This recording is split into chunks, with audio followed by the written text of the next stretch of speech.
It's not a game, it's a rich thing.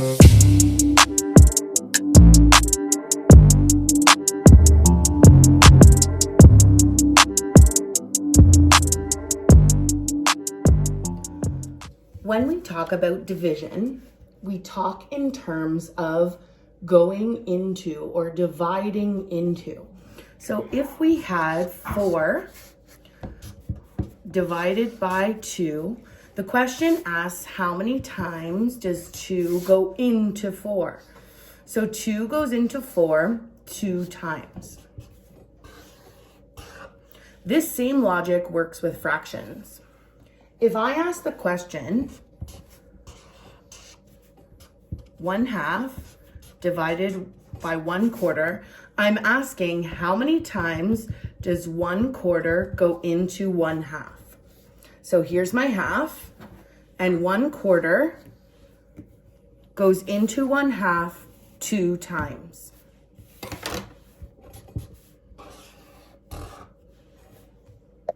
Here's another one.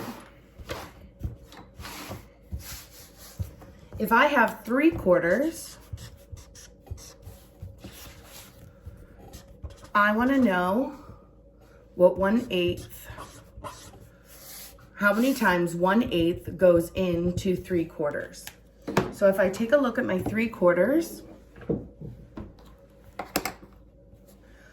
I can see that 1/8 goes into 3/4, or 3/4 divided by 1/8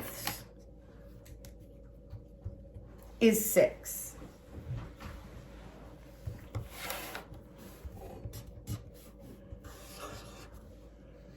So as we've talked about on many occasions, there's always another way that you can solve this that means the exact same thing, but just tends to be a little bit quicker without the manipulatives. So let's take a look at a division question to see if we can find our quicker way. So I want to know how many times 1/3 goes into 1. So here's 1 whole. How many times does 1/3 go into 1? Well, of course, it goes in 3 times. But as we know, division and multiplication are related. So let's take the same question, but this time we're going to multiply, and this time we're going to flip or invert our second fraction. So now this question is asking, what is one group of 3? One group of 3 is 3. Let's try that again. I want to know how many times 1/4 goes into 1 whole. So here's my whole, and here are my quarters.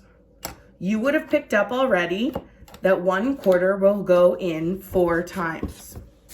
Let's look at that same strategy to multiply and invert the second fraction and see if we get the same answer.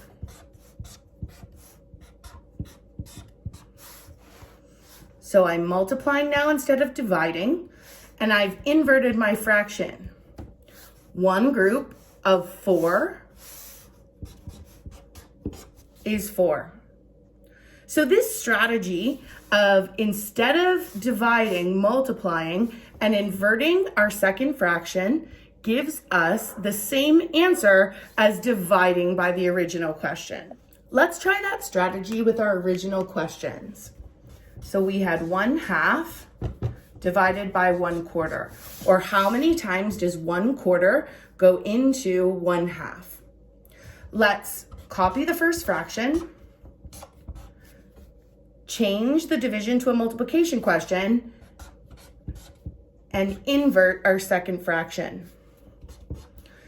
We know how to multiply, or what half of 4 is.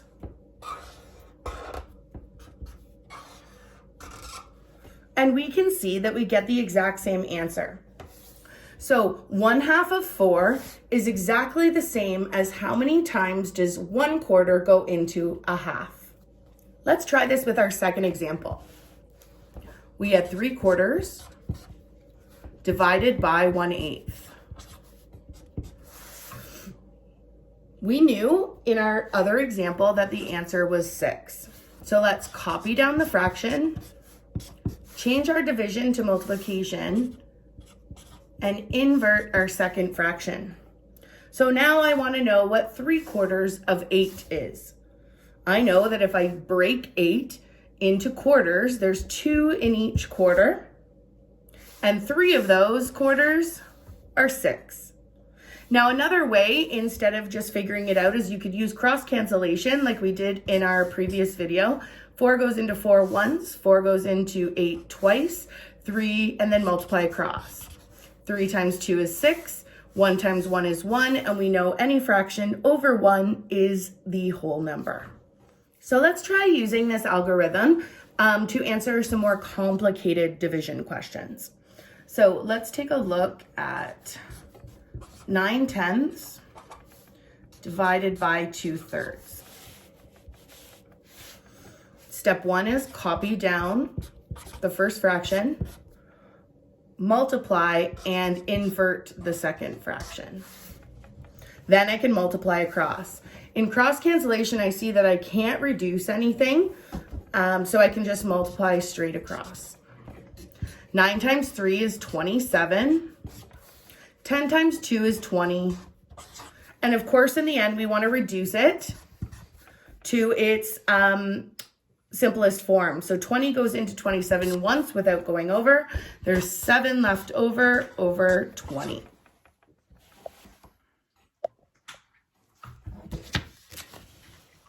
Let's take a look at that in our model.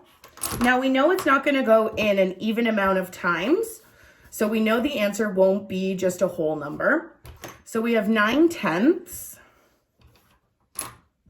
And I want to know how many times does 2/3 go into 9/10. So here's 2/3. 2/3 goes in once. And we can see if we divided these up into 20ths, we would see that there's 7 20ths left over. Let's do a few more examples. 3/5 divided by 9/15. Step 1 is to copy the first fraction down, change the sign to a multiplication, and invert our fraction. Now we're going to multiply. When I look at my cross cancellation, I can simplify this before I start. 5 goes into 5 once, and 5 goes into 15 3 times. 3 goes into 3 once, and 3 goes into 9 3 times. Then when I multiply across, I get 3/3 or 1 whole. Another example might be 4/5 divided by 2/5. I wonder, thinking about this, if you can see how many times 2/5 might go into 4/5. Let's go ahead through our steps. Copy the first fraction, multiply across, and invert your second fraction. If I use cross cancellation, I can simplify these before. 5 goes into 5 once, both times, and 2 goes into 2 once, and 2 goes into 4 twice. When I multiply across, 2 times 1 is 2, and 1 times 1 is 1. I know that any number over 1 is a whole number. So I wonder if you guessed correctly that 2/5 would go into 4/5 2 equal times. So what do we do if we have a whole number? This is something we've come up against multiple times in fractions, and each time we tend to do the very same thing. So this is no exception. Remember that an improper fraction is exactly the same as a mixed number. It's just in a different form. So I want to know how many times 3 and 9/22 or 22s will go into 2 and 3/11. So first step, I need to change them to a improper fraction. Remember how to do this. 2 times 11 is 22, plus 3 is 25.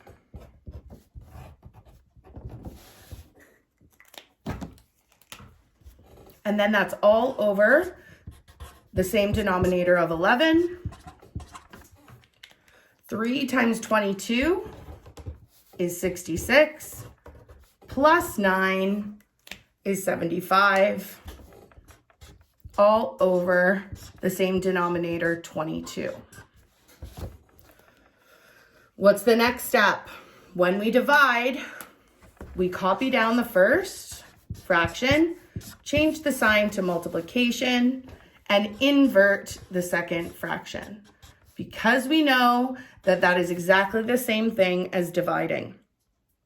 So when I do this, the first thing I would do is check for my cross cancellation. That simplifies my fraction. I see that 11 goes into 22 2 times, and it goes into 11 once. I see that 25 goes into 25 once, and it goes into 75 3 times. Then I multiply across. 1 times 2 is 2. And 1 times 3 is 3. So 3 and 9/22 goes into 2 and 3/11, 2/3, which makes sense, right? 3 going into 2, it wouldn't go in a whole amount at all.